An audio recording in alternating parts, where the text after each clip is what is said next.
भागवत पुराण इसलिए होता है महिलाओं को मासिक धर्म। क्या आप जानते हैं कि महिलाओं को होने वाले मासिक धर्म का पुराणों में उल्लेख शामिल है? उन्हें मासिक धर्म क्यों होता है, इस पर एक पौराणिक कथा भी मौजूद है जो इंद्रदेव से संबंधित है। भागवत पुराण में वर्णित एक कथा के अनुसार एक बार बृहस्पति, जो देवताओं के गुरु थे, वे इंद्रदेव से काफी नाराज हो गए। इसके चलते असुरों ने देवलोक पर आक्रमण कर दिया और इंद्र को अपनी गद्दी छोड़कर भागना पड़ा। असुरों से खुद को बचाते हुए वे सृष्टि के रचनाकार भगवान ब्रह्मा के पास पहुँचे और उनसे मदद मांगने लगे।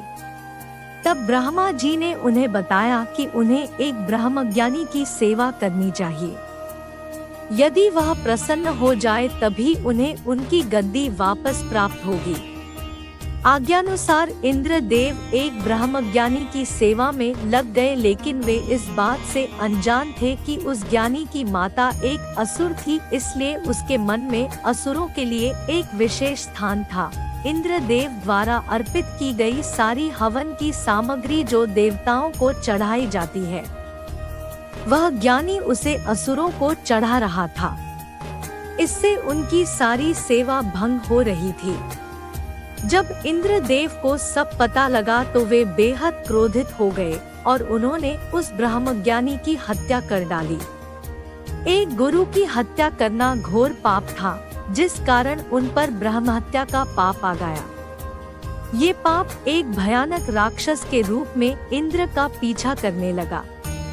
किसी तरह इंद्र ने खुद को एक फूल के अंदर छुपाया और 1,00,000 साल तक भगवान विष्णु की तपस्या की। तपस्या से प्रसन्न होकर भगवान विष्णु ने इंद्रदेव को बचा तो लिया, लेकिन उनके ऊपर लगे पाप की मुक्ति के लिए एक सुझाव दिया। इसके लिए इंद्र को पेड़, जल, भूमि और स्त्री को अपने पाप का थोड़ा थोड़ा अंश देना था। इंद्र के आग्रह पर सब राजी तो हो गए, लेकिन उन्होंने बदले में इंद्रदेव से उन्हें एक वरदान देने को कहा। सबसे पहले पेड़ ने उस पाप का 1/4 हिस्सा ले लिया, जिसके बदले में इंद्र ने उसे एक वरदान दिया। वरदान के अनुसार पेड़ चाहे तो स्वयं ही अपने आप को जीवित कर सकता है। इसके बाद जल को पाप का हिस्सा देने पर इंद्रदेव ने उसे अन्य वस्तुओं को पवित्र करने की शक्ति प्रदान की। यही कारण है कि हिंदू धर्म में आज भी जल को पवित्र मानते हुए पूजा पाठ में इस्तेमाल किया जाता है। तीसरा पाप इंद्रदेव ने भूमि को दिया। इसके वरदान स्वरूप उन्होंने भूमि से कहा कि उस पर आई कोई भी चोट हमेशा भर जाएगी। अब आखिरी बारी स्त्री की थी। इस कथा के अनुसार स्त्री को पाप का हिस्सा देने के फलस्वरूप उन्हें हर महीने मासिक धर्म होता है, लेकिन उन्हें वरदान देने के लिए इंद्र ने कहा कि महिलाएं पुरुषों से कई गुना ज्यादा काम का आनंद उठाएंगी। दौरान वे ब्रह्महत्या यानी कि अपने गुरु की हत्या का पाप ढो रही होती हैं। इसलिए उन्हें अपने गुरु तथा भगवान से दूर रहने को कहा जाता है।